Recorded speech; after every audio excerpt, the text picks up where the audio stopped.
Fideo dosbarth ti chwith ar gyfer mathemateg a 2.3.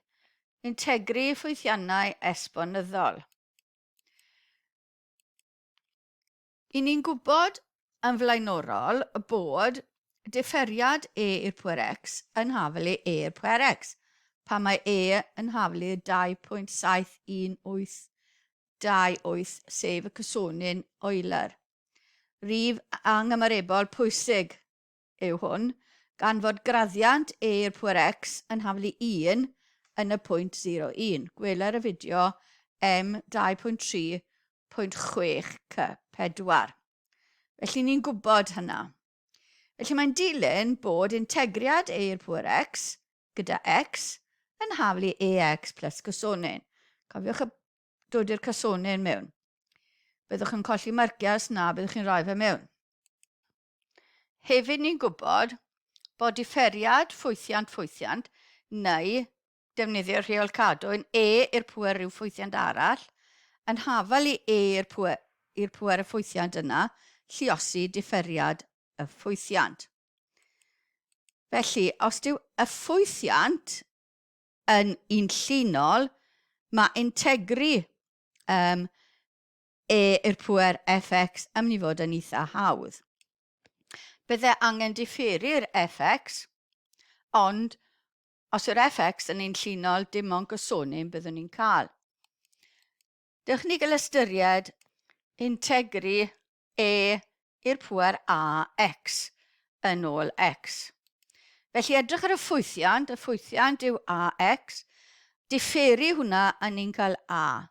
Felly, ni'n gwybod, os ni angen differu e i'r pŵer ax, ni'n cael a lluosi e i'r pŵer ax o'r rheol cadwyn.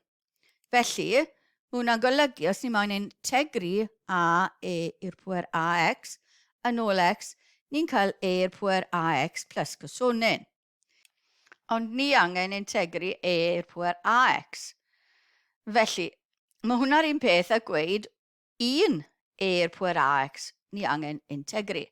Felly gosod a dros a yn lle'r 1 a cymeryd yr 1 dros a tu allan, i ni'n gallu gweld wedyn mae 1 dros a lluosi integriad a e i'r pŵer ax yn rhoi i ni 1 dros a e i'r pŵer ax plus cysonyn. Felly, i ni'n gallu gweld beth sydd wedi digwydd yma. Ond beth am integru e i'r pŵer ax plus b? Wel, gallwn ni ddefnyddio'r un dull, felly mae'r ffwythiant yn un ax plus b, sef f dashed x wedyn yw dim ond a. Felly edrych arno fe, felly mae integriad a e i'r pŵer ax plus b yw a e i'r pŵer ax plus b plus cysonyn.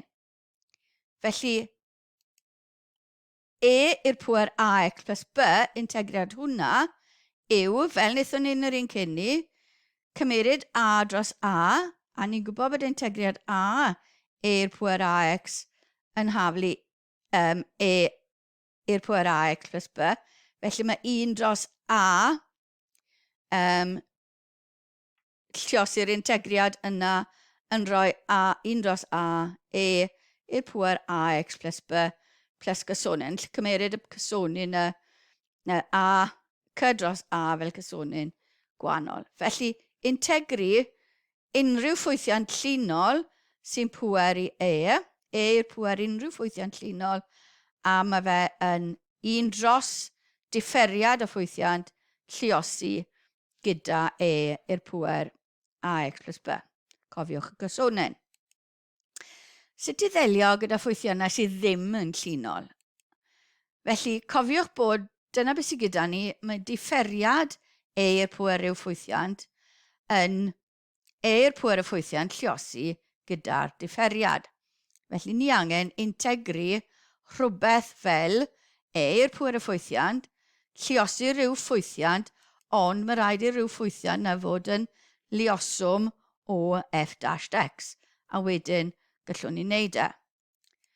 Felly, ystyriwn ni 6x e i'r pŵer x sgwar, a ni angen integru hwnna. Felly edrych eto ar y ffwythiant sy'n pŵer o E, a mae gyda ni x sgwar. Felly, differiad hwnna yw 2x. Felly, dyna beth ni angen integru.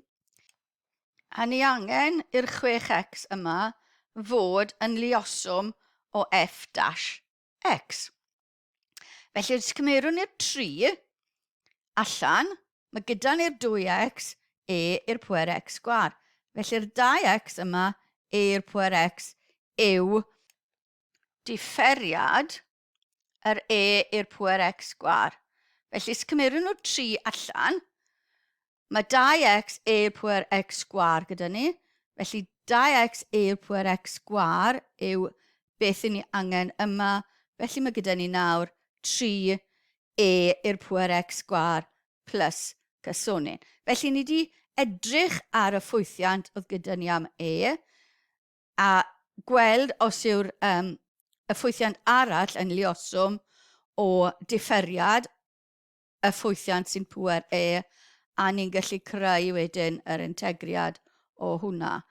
Felly mae'n bwysig bod chi'n gallu sylwi a gweld beth sy'n digwydd oes gyda chi ffwythiant sy'n gweithio sianol. Integriad o beth sydd wedi bod yn ffwythiant ar gyfer differi. A dyna ddiwedd y fideo yna.